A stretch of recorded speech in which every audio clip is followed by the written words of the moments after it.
What's good, y'all? It's OMA, One Who May Sin. Welcome to Thoughtful Thursday, where we discuss topics, ideas, thoughts, philosophies, and anything else that may have taken place this past week. Let me know your comments below, thoughts, any other ideas, so forth and so on. Going all the way up, eyes to the sky. Alright, boundaries.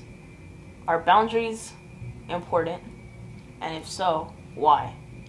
Absolutely. Boundaries are absolutely important, because that tells you, not just to yourself, but to other people, your standards for yourself, what limits that you're willing to, I guess, whether it's achieve or be brought to, and you're setting that standard, for yourself, and that's a common thing, not just what we talk about, who we are, but that's life, that's progress, and you can't have like happiness without being able to track your progress, for your success, your intended trajectory, because you could just be on a hamster wheel, not knowing where you're going to go.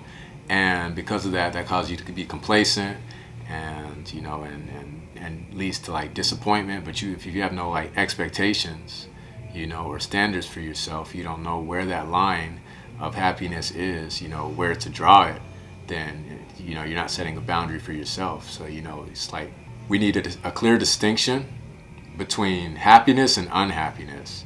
Otherwise, you just go meander between the two, have no real clear direction of where you want to go in life, and obviously that leads to unhappiness and dissatisfaction.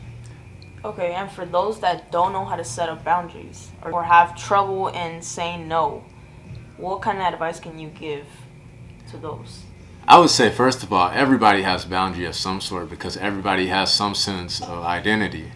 Everybody has some sense of ego, and because of that, we at least have like an inkling of some kind of idea of who we are, what we're willing to do, and what we want to set out to accomplish. Everybody has some kind of plan, and even if you don't, look conversely at the opposite. Okay, so you might not know where you want to go, but you know where you don't want to go.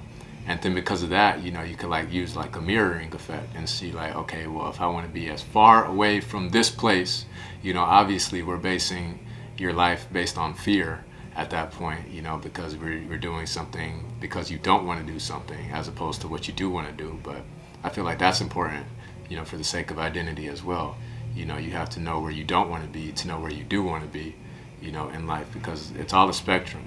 They're conversely related with each other, So I would say focus, primarily, on your direction and your intention for your life. And when you have that in consideration, you have that clear focus and perspective, it becomes so much easier to say no to things, because it's not in line with your vision of where you're trying to go, So that's what I would say. And if you can't focus on where you do want to go, then you focus on what you don't want. And then based on that, you could determine, your course of action. I don't know if that helps answer your question or... Well, what of the people that struggle with saying no, though? Like, okay, for example. Well, everybody says no, everybody says no to something. Just say no. Yeah. Okay, No. but I think I see where you're getting at, because we had a previous discussion before that. We talked about using alternatives, you could say no with a smile, or you could say yes, but then not do.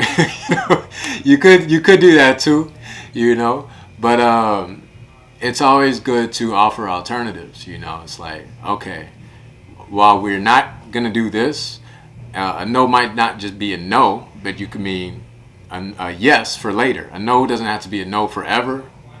Quote that. I like that quote. A no doesn't have to be no forever. It could just mean a yes for later. You know what I'm saying?